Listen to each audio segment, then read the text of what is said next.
बिस्मिल्लाहिर्रहमानिर्रहीम। साइंस की क्लास में हम आपको वेलकम करते हैं। आज साइंस का के फर्स्ट चैप्टर का थर्ड लेक्चर है, जो कि 5 किंगडम्स के पहले 2 किंगडम्स यानी किंगडम मोनेरा और प्रोटिस्टा के बारे में है। यहाँ हम देखेंगे कि इन दोनों किंगडम्स में के मेंबर्स की क्या क्या कैरेक्टरिस्टिक्स हैं, इनके क्या क्या फीचर्स हैं और इनके रिप्रेजेंटेटिव मेंबर्स कौन कौन से हैं। हमारे आज के लेक्चर्स को भी हमेशा की तरह सपोर्ट करेगा एक प्रॉपर लेसन प्लान जो प्रॉपर SOPs के साथ बनाया गया है। ये लेसन प्लान आपको कैंटब की इस वीडियो के डिस्क्रिप्शन बॉक्स में आपको अवेलेबल है वर्ड फॉर्म में, जिसे आप अपनी मर्जी से एडिट कर सकते हैं। तो चलिए स्टार्ट करते हैं हम अपना लेक्चर। हमारा आज का लेक्चर जिस SLO के बेस पे है, जिस SLO को कवर करेगा, वो फर्स्ट SLO है, describe classification of living organisms and its importance. Classification की बेस हम अपने फर्स्ट चैप्टर में डिस्कस कर चुके हैं, फर्स्ट लेक्चर में। लिविंग ऑर्गेनिज्म की क्लासिफिकेशन भी हम पढ़ चुके हैं। यहाँ पे हम जो क्लासिफिकेशन स्टडी करेंगे वो है 5 किंगडम्स के बारे में।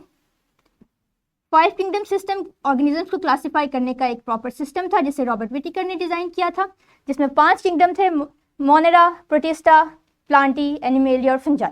आज हम इस 5 किंगडम्स के 2 किंगडम स्टडी करेंगे। चलिए आपसे कुछ सवालात पहले कर लेते हैं, ताकि पता चले कि आपने अपना लास्ट लेक्चर किस हद तक स्टडी किया है। तो आपसे पहला सवाल है कि प्रोकैरियोट्स और यूकैरियोट्स, ये 2 टर्म्स आपने लास्ट लेक्चर में स्टडी की थी, इनमें क्या फ़र्क है? प्रोकैरियोट्स ऑर्गेनिजम्स कौन कौन से होते हैं और यूकैरियोटिक ऑर्गेनिजम्स कौन कौन से होते हैं? जल्दी से अपने टीचर को इसका जवाब दीजिए और ताकि हम अपने नेक्स्ट क्वेश्चन की तरफ मूव करें। Well done. सो अपना हमारा नेक्स्ट क्वेश्चन है कि यूनिसेलुलर ऑर्गेनिजम्स और मल्टीसेलुलर ऑर्गेनिजम्स के में क्या फ़र्क है? किन ऑर्गेनिजम्स को यूनिसेलुलर कहा जाता है और किन ऑर्गेनिजम्स को मल्टीसेलुलर ऑर्गेनिजम्स कहा जाता है? Well done. तो हम अपने नेक्स्ट क्वेश्चन की तरफ मूव करते हैं, जो कि है कि ऑटोट्रॉफ्स और हेटेरोट्रॉफ्स ये क्या होते हैं, ये टर्म्स क्या हैं, इनकी डेफिनेशन क्या है? किन ऑर्गेनिजम्स को ऑटोट्रॉफ्स कहा जाता है और किन को हेटेरोट्रॉफ्स कहा जाता है? वेल डन स्टूडेंट्स, इसका मतलब है कि आपने अपना प्रीवियस लेक्चर बहुत अच्छे से अटेंड किया, उसको समझा है। अब यहाँ पे देखिए कि यहाँ पे ये जो टर्म्स थी, ये टर्म्स मोड ऑफ न्यूट्रिशन के बारे में थी, यानी कि ऑर्गेनिजम्स अपने लिए फूड कैसे हासिल करते हैं। ये दोनों टर्म्स यूनिसेलुलर और मल्टीसेलुलर की टर्म्स ये थी सेल ऑर्गेनाइजेशन के हवाले से,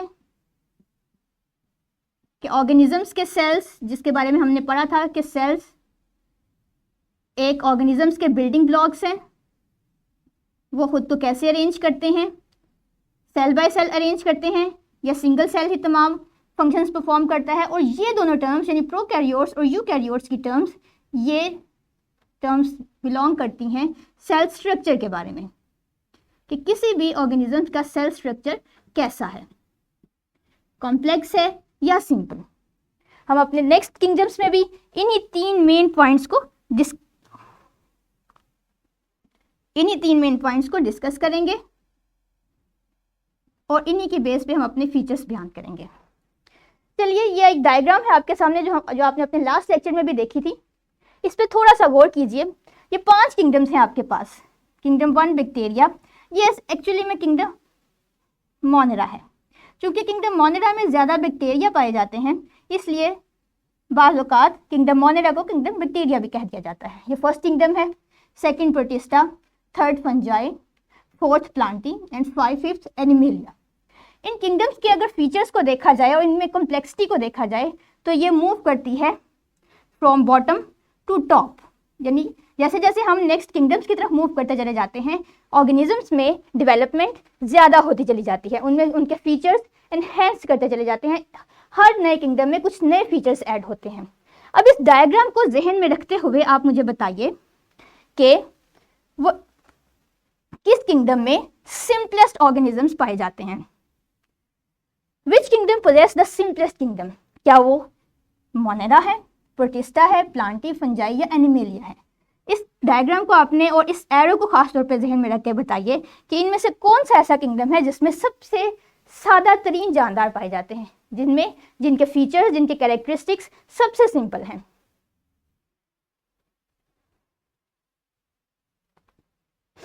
वेल डन। चलिए अब नेक्स्ट क्वेश्चन की तरफ मूव करते हैं। अब आपने जो सिंपलेस्ट कैरेक्टरिस्टिक्स या सिंपलेस्ट किंगडम को आइडेंटिफाई किया तो वो कौन कौन से कैरेक्टर्स थे जिनको आपने सिंपलेस्ट कैरेक्टर्स कहा। अपने फर्स्ट क्वेश्चन में आपने सिंपलेस्ट कैरेक्टर्स के बेस पे किंगडम को आइडेंटिफाई किया था। अब आप मुझे बताइए कि वो सिंपलेस्ट कैरेक्टरिस्टिक्स एक्चुअली में क्या थे। थोड़ा सा सोचिए। मैं आपके टीचर से रिक्वेस्ट करूंगी कि स्टूडेंट्स के आंसर को, जो रेलिवेंट आंसर्स हैं, उन्हें बोर्ड पे नोट डाउन करें ताकि हम अपने नेक्स्ट लेक्चर में उन्हें डिस्कस कर सकें।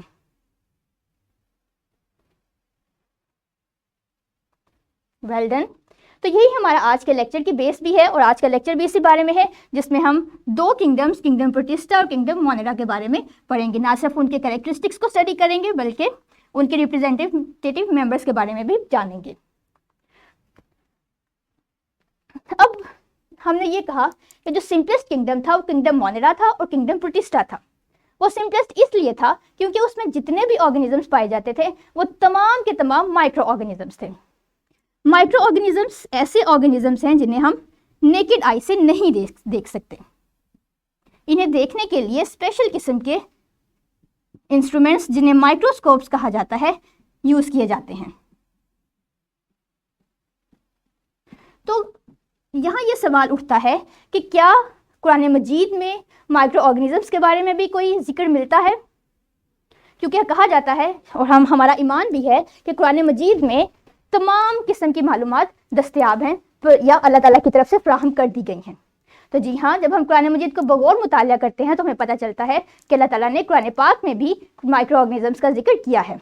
आपके सामने एक आयत पेश की जा रही है जो कि सूरत अल-हक़ की 38 और 39 वर्स है, जिसमें वाज़ेह तौर पर अल्लाह ताला कसम खाते हैं उन तमाम चीज़ों की जिन्हें हम देख सकते हैं और उन चीज़ों की भी जिन्हें देख नहीं सकते। यहाँ पे दो तरह की डिफ्रेंशिएशन है कि वो चीज़ें जिन्हें हम देख सकते हैं वो तो हम देख ही सकते हैं, जैसा कि प्लांट्स हैं जिनमें एनिमल्स हैं, जिसमें सॉलिड ऑब्जेक्ट्स हैं, जिसमें लिक्विड्स हैं, एयर, वाटर, हर तरह की चीज़ें। लेकिन कुछ ऐसी चीज़ें भी मौजूद हैं जिन्हें हम देख नहीं सकते। यकीनन ऐसी बहुत सी अशिया हैं जिनमें जिन्नात भी शामिल हैं और इनमें एक ऐसी दुनिया माइक्रो ऑर्गेनिजम्स की भी है जिन्हें हम नेकेड आई से नहीं देख सकते। तो जब हम कुरान पाक का बगौर मुतालिया करते हैं तो हमें पता चलता है कि अल्लाह ताला की हिकमत ने माइक्रो ऑर्गेनिजम्स के बारे में जिन्हें साइंस ने कई 100 साल बाद डिस्कवर किया, हमें बहुत पहले ही बता दिया था। तो चलिए हम आगे बढ़ते हैं अपने लेक्चर की तरफ। हमारा पहला किंगडम था 5 किंगडम्स में किंगडम मोनेरा। किंगडम मोनेरा के ऑर्गेनिजम्स की सबसे बेसिक प्रॉपर्टी क्या थी कि वो तमाम के तमाम मेंबर किंगडम मोनेरा के यूनिसेलुलर हैं। यूनिसेलुलर का क्या मतलब है कि ये इनके तमाम पूरा ऑर्गेनिजम्स एक ही सेल पे बेस करता है। एक ही सेल ब्रीदिंग का काम भी करेगा, रिप्रोडक्शन भी करेगा, मूवमेंट भी करेगा, अपनी फूड को भी अटेन करेगा। तमाम काम जो लिविंग ऑर्गेनिजम्स के कर सकते हैं वो तमाम के तमाम सिंगल सेल करता है, इसलिए ये यूनिसेलुलर ऑर्गेनिजम्स इसमें पाए जाते हैं। इसकी एक एग्जांपल है एनाबीना। ये आपके सामने इसकी एक एग्जांपल एनाबीना है। यहाँ पे आपको मुख्तलिफ सेल्स नज़र आ रहे हैं। यूँ मालूम होता है कि ये तमाम एक ही ऑर्गेनिजम्स है, लेकिन नहीं, हर जो ब्लॉक आपको दिखाई दे रहा है वो एक अलग ऑर्गेनिज्म है। इसे हम ज़्यादा वाजे करके देखते हैं इस पिक्चर में। ये एक स्ट्रिंग है एनाबीना की। इसमें ये एक अलग सेल है, ये एक अलग सेल है, ये एक अलग सेल है। एक्चुअली जो एनाबीना है वो कॉलोनीज की सूरत में रहते हैं। एनाबीना के तमाम सेल्स आपस में कॉलोनीज बना के इकट्ठे मिल के रहते हैं एक स्ट्रिंग की फॉर्म में। यूँ लगता है कि ये एक मुकम्मल ऑर्गेनिज्म है, लेकिन ऐसा नहीं है। ये अलग अलग सेल्स हैं, जैसे कि मैंने अभी आपको बताया। ये अलग सेल है, ये अलग सेल है और हर सेल तमाम फंक्शन परफॉर्म करता है। ये एक सेल को अगर हम इस स्ट्रिंग से अलग भी कर दें तो ये ना सिर्फ सर्वाइव करेगा, रिप्रोड्यूस करेगा, बल्कि ये अपने जैसी एक नई स्ट्रिंग बना लेगा। हर सेल लिविंग है और हर सेल अपने फंक्शंस प्रॉपर्ली परफॉर्म करता है। सो एनाबीना एक यूनिसेलुलर ऑर्गेनिज्म है। इसी तरह मोनेरा की एक दूसरी एग्जाम्पल जो बहुत फेमस है और हमारे इर्द गिर्द बहुत ज़्यादा पाई जाती है वो है सियानोबैक्टीरिया। सियानोबैक्टीरिया एक ऐसे बैक्टीरिया होते हैं जो फोटोसिंथेसाइज करते हैं।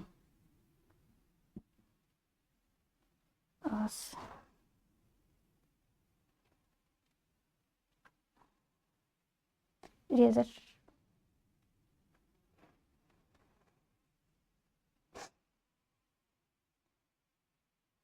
सियानोबैक्टीरिया एक ऐसे बैक्टीरिया हैं जो अपनी फूड खुद प्रिपेयर करते हैं।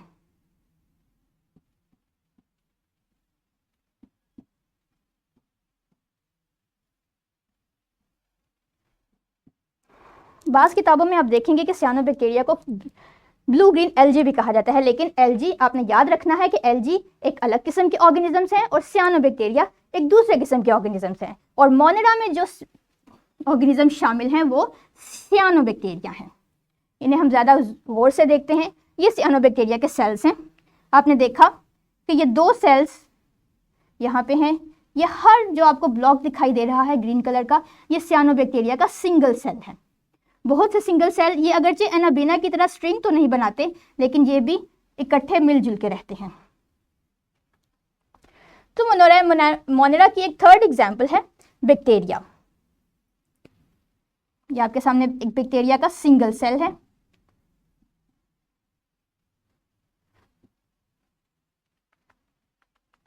इसे हम ज़्यादा करीब से देखते हैं। ये आपके सामने वही बैक्टीरिया है। ये इसके फ्लैजेला हैं जिनकी मदद से वो मूव कर सकता है, और ये सिंगल सेल अपने तमाम फंक्शंस खुद परफॉर्म करेगा। वापस आते हैं। ये तो थी उसका पहला फीचर जो कि किंगडम मोनेरा के तमाम मेंबर्स में पाया जाता है कि वो यूनिसेलुलर होते हैं। इसका सेकंड मोस्ट इंपॉर्टेंट फीचर जो कि बताता है कि सेल स्ट्रक्चर कैसा है वो है प्रोकैरियोटिक, कि तमाम मोनेरा के मेंबर प्रोकैरियोटिक्स होते हैं। अब प्रोकैरियोटिक का क्या मतलब है? प्रोकैरियोटिक का मतलब ये है कि तमाम ऑर्गेनिजम्स विदाउट डबल मेम्ब्रेन है, यानी इनके सेल्स के अंदर जो ऑर्गेनेल्स प्रेजेंट है वो सिंगली मेम्ब्रेन है। इसके अलावा इनमें न्यूक्लियस नहीं होता, दे लैक न्यूक्लियस। ये तमाम हम पहले पढ़ भी चुके हैं। तो 2 फीचर्स हो गए, प्रोकैरियोटिज्म और यूनिसेलुलर। इसके अलावा किंगडम मोनेरा के कुछ मेंबर्स ऐसे हैं जिनमें सेल वॉल प्रेजेंट है और कुछ मेंबर्स ऐसे हैं जिनमें सेल वॉल प्रेजेंट नहीं है। ये जो एनाबीना है, सियानोबैक्टीरिया और बैक्टीरिया, ये वो हैं जिनमें सेल वॉल प्रेजेंट है।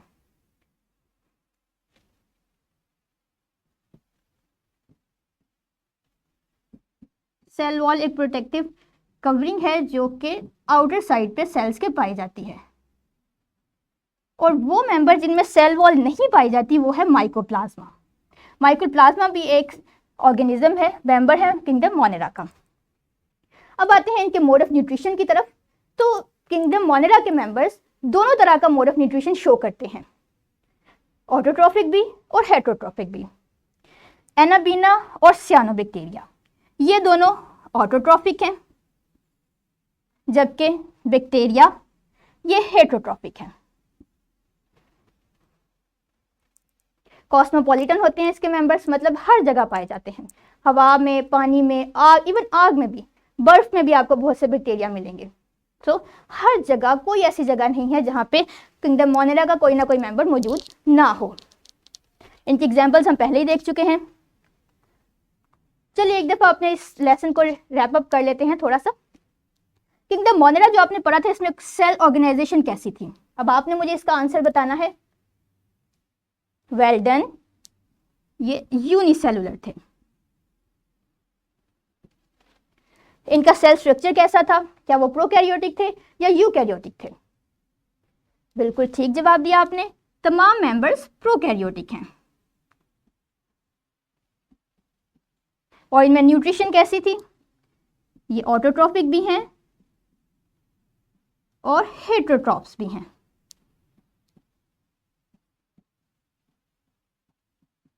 इस टेबल को आप अपनी नोटबुक पे कॉपी कीजिए किंगडम मोनेरा के साथ।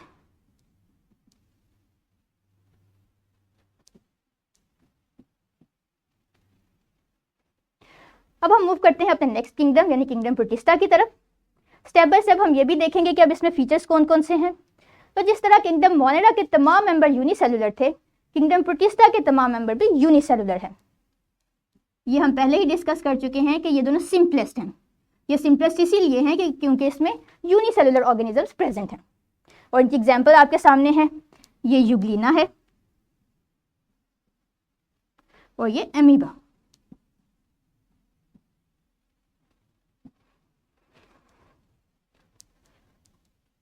यूकैरियोटिक हैं।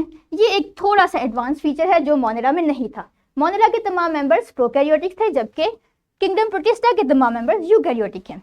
यूकैरियोटिक्स का मतलब क्या है कि ये इनमें प्रॉपर न्यूक्लियस एग्जिस्ट करता है, और अब आप बताइए इसका सेकंड फीचर क्या है कि इसमें ऑर्गेनेलिस डबली मेम्ब्रेन्ड होते हैं। बहुत अच्छे।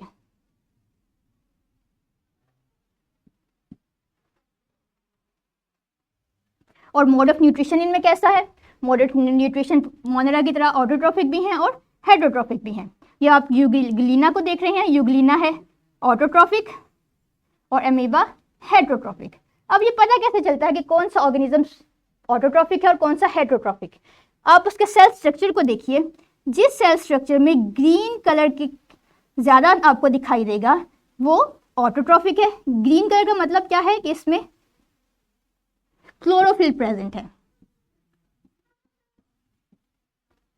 क्लोरोफिल एक्चुअली फूड को प्रिपेयर करने में हेल्प करता है, और ग्रीन कलर भी इसी वजह से है। तो जिस भी सेल में आपको ग्रीन कलर ज़्यादा दिखाई दे, जिस सेल स्ट्रक्चर में, इट मीन्स कि उसमें क्लोरोफिल प्रेजेंट है और वो ऑटोट्रॉफिक है। अब अमीबा में आपको ऐसा कोई भी ग्रीन स्ट्रक्चर दिखाई नहीं दे रहा, लिहाजा ये अपनी फूड प्रिपेयर नहीं कर सकता और ये हेटरोट्रॉफिक है। मुझे उम्मीद है कि आपको समझ आ चुकी होगी इस बात की। अब इनमें मोड ऑफ मूवमेंट भी है।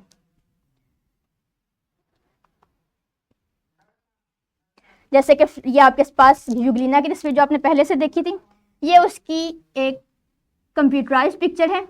ये जो इसके पास एक लंबा सा फिलामेंट आपको दिखाई दे रहा है, ये एक्चुअली इसका एक मूवमेंट ऑर्गन है। इसे फ्लैजेला कहा जाता है। इस ऑर्गन की मदद से यूग्लिना अपने मीडियम में मूव करता है। इसी तरह पैरामीशियम, ये भी एक मेंबर है प्रोटिस्टा का। पैरामीशियम में ये आपको जो हेयर लाइक स्ट्रक्चर दिखाई दे रहे हैं, ये हेयर लाइक स्ट्रक्चर एक्चुअली सीलिया कहलाते हैं।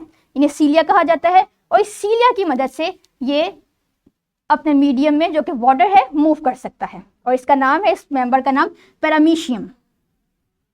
पैरामीशियम को आप गौर से देखें तो इस पॉइंट पे एक ही आपको डार्क कलर की लाइन दिखाई दे रही है और ये आपको एक येलो कलर की लाइन दिखाई दे रही है। इसका मतलब ये है कि ये डबली मेम्ब्रेन है, जबकि मोनेरा के ऑर्गेनिजम्स में ऐसा नहीं था। अब प्रोटिस्टा के मेंबर एक तीसरी तरह से भी मूव करते हैं। अमीबा को ही ले लें, ये एक थर्ड मोड ऑफ मूवमेंट है। अमीबा सूडोपोडिया के जरिए मूव करते हैं। ये इसकी ओरिजिनल पिक्चर है अमीबा की, ये वाली। इसमें आप देख रहे हैं कि मुख्तलिफ बल्जीज आपको दिखाई दे रहे हैं। ये बल्जीज एक्चुअली सूडोपोडिया कहलाते हैं। अब ये मूव कैसे करता है कि अमीबा ने जिस तरफ जाना हो वो अपना तमाम मैस उस तरफ डाल देता है।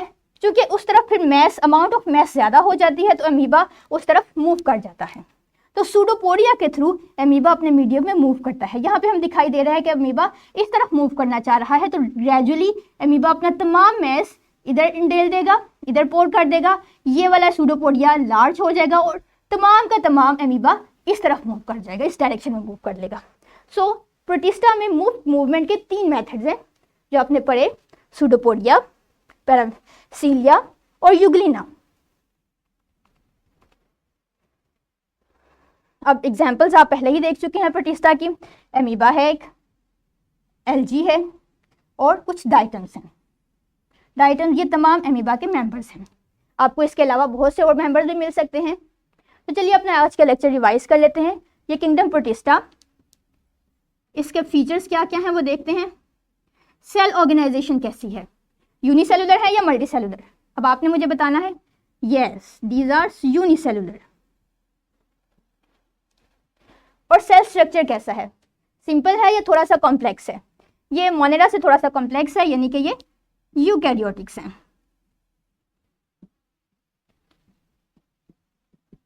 और मोड ऑफ न्यूट्रिशन दोनों तरह का है, ऑटोट्रॉफ्स भी हैं और हेटरोट्रॉफ्स भी हैं।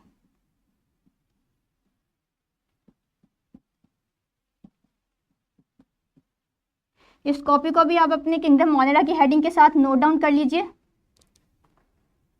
रैप अप करते हैं अपना लेसन। ये फीचर्स किंगडम मोनेरा के हैं, प्रोकैरियोटिक है, यूनिसेलुलर है, ऑटोट्रॉफिक और हेटरोट्रॉफिक। प्रोटिस्टा के फीचर्स क्या है यूकैरियोटिक है, यूनिसेलुलर, ऑटोट्रॉफिक और हेटरोट्रॉफिक। अब आते हैं अपने वर्कशीट की तरफ। वर्कशीट या आपकी टीचर आपको प्रोवाइड करेंगी। आपने 5 से 7 मिनट के अंदर अंदर इस वर्कशीट को सॉल्व करना है और अपने टीचर को रीसबमिट करना है। होमवर्क क्या करेंगे आप?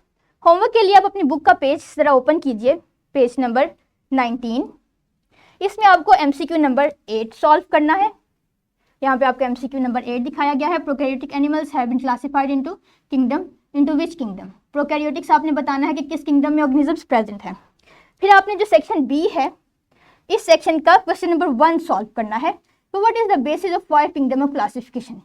कि जो 5 किंगडम थी उसे किस बेस पे क्लासीफाई किया गया। इन दोनों क्वेश्चंस के अलावा आपने किंगडम मोनेरा और किंगडम प्रोटिस्टा इनकी सेल टाइप बयान करनी है, सेलुलर ऑर्गेनाइजेशन लिखनी है, न्यूट्रिशन लिखनी है, मोड ऑफ न्यूट्रिशन लिखना है और इनकी रिप्रेजेंटेटिव स्पीशीज लिखनी है। अपना होमवर्क कंप्लीट करके नेक्स्ट डे आपने अपने टीचर को सबमिट कराना है। और नेक्स्ट लेसन जो हम पढ़ेंगे वो है बाकी के 3 किंगडम्स, यानी किंगडम फंजाई, प्लांटी और एनिमेलिया। सो आई होप कि आपको लेक्चर समझ आया होगा और कल आप ये तीनों किंगडम्स एक दफ़ा पढ़ के आएंगे। लेक्चर अपना वाइंड अप करते हैं। Thank you very much.